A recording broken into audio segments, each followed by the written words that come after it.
सेहत का रहस्य। बहुत समय पहले की बात है। किसी गांव में शंकर नाम का एक बूढ़ा व्यक्ति रहता था। उसकी उम्र 80 साल से भी ऊपर थी, पर वो 40 साल के व्यक्ति से भी स्वस्थ लगता था। लोग बार बार उससे उसकी सेहत का रहस्य जानना चाहते थे, पर वो कभी कुछ नहीं बोलता था। एक दिन राजा को भी उसके बारे में पता चला और वो भी उनकी सेहत का रहस्य जानने के लिए उत्सुक हो गए। राजा ने अपने गुप्तचरों से शंकर पर नजर रखने को कहा। गुप्तचर भेष बदलकर उससे नजर रखने लगे। अगले दिन उन्होंने देखा कि शंकर भोर में उठकर कहीं जा रहे हैं। वे भी उनके पीछे पीछे लग गए। शंकर जी तेजी से चलता जा रहा था। मीलों चलने के बाद वो एक पहाड़ी पर चढ़ने लगा और अचानक ही गुप्तचरों की नज़र से गायब हो गया। गुप्तचर वहीं रुके, उसका इंतजार करने लगे। कुछ देर बाद वो लौटा। उसने मुट्ठी में कुछ छोटे छोटे फल पकड़ रखे थे और उन्हें खाता हुआ चलता जा रहा था। गुप्तचरों ने अंदाजा लगाया कि हो न हो शंकर इन्हीं रेशमी फलों को खाकर इतना स्वस्थ है। अगले दिन दरबार में उन्होंने राजा को सारा किस्सा कह सुनाया। राजा ने उस पहाड़ी पर जाकर उन फलों का पता लगाने का आदेश दिया, पर बहुत खोजबीन करने के बाद भी कोई ऐसा असाधारण फल नहीं दिखा। अतः थके हार कर राजा शंकर को दरबार में हाजिर करने का हुक्म दिया।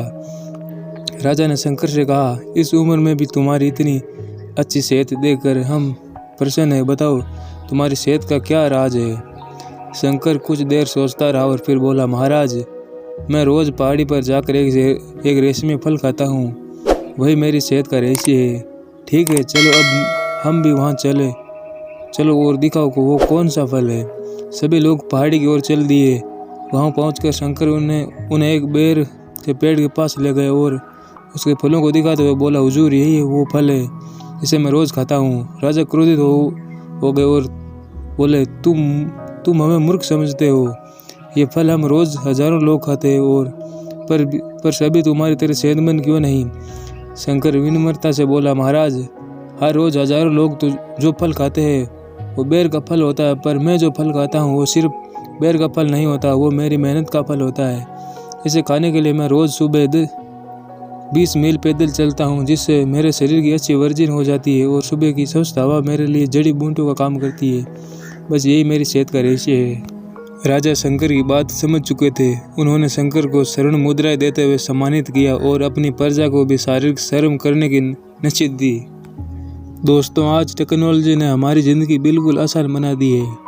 पहले हमें छोटे बड़े सभी कामों के लिए घर से निकलना ही पड़ता था, पर आज हम इंटरनेट के माध्यम से घर बैठे बैठे ही सारे काम कर लेते हैं। ऐसे में जो थोड़ा बहुत एक्टिविटी के मौके होते हैं वो भी ख़त्म होते जा रहे हैं और इसका असर हमारी सेहत पर भी साफ देखा जा सकता है।